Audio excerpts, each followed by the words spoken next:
প্রিয় শিক্ষার্থী, অর্ডার লিস্টের এইরকম যদি লিস্ট থাকে, এই লিস্ট নিয়ে তোমরা অনেকেই একটু কনফিউশনে থাকো যে এই লিস্টটা কিভাবে আমরা শুরু করব।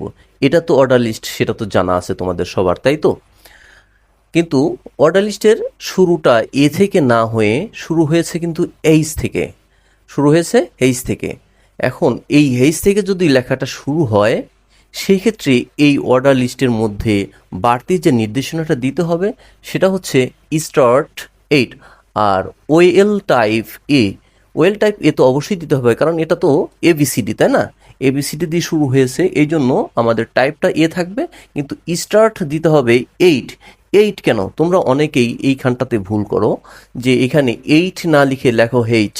মানে তোমরা হয়তো অনেকের মিসগাইডেড হতে পারো যে এখানে এইচ লিখলে হয়তো লেখাটা সিরিয়ালটা এইচ থেকে শুরু হবে, কিন্তু না, এভাবে শুরু হবে না। এখানে এইচ লিখলে হবে না।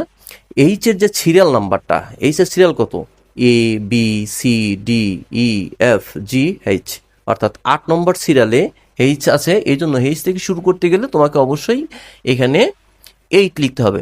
বা এরকম যদি হয় সিরিয়ালটা সি থেকে শুরু হয়েছে, যদি সি থেকে শুরু হয় তাহলে সি এর সিরিয়াল নাম্বার কত হবে? ABC, অর্থাৎ 3। অর্থাৎ এখানে স্টার্ট 3 লিখতে হবে। তারপরে এখানে 4টা লিস্ট আইটেম পর্যায়ক্রমে লিখে দিলে হয়ে গেল। আর লাস্টে কিন্তু অবশ্যই ওয়েলটা ক্লোজ করতে হবে। তোমরা এই অর্ডার লিস্ট ক্লোজ করার কথা ভুলে যাও, এটা কিন্তু মোটেও ভুল করা যাবে না।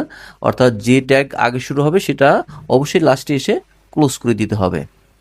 এই হচ্ছে আমাদের অর্ডার লিস্ট। আর এটা তো আমি একটা ক্লাসে খণ্ডাংশ দেখালাম তোমাদের। পরিপূর্ণ ক্লাসগুলো আমি পর্যায়ক্রমে আপলোড করব। লিস্ট সম্পর্কে ডিটেইলস ক্লাস আমি অচিরেই আপলোড দিব। সেই ক্লাসগুলো দেখার আমন্ত্রণ থাকলো।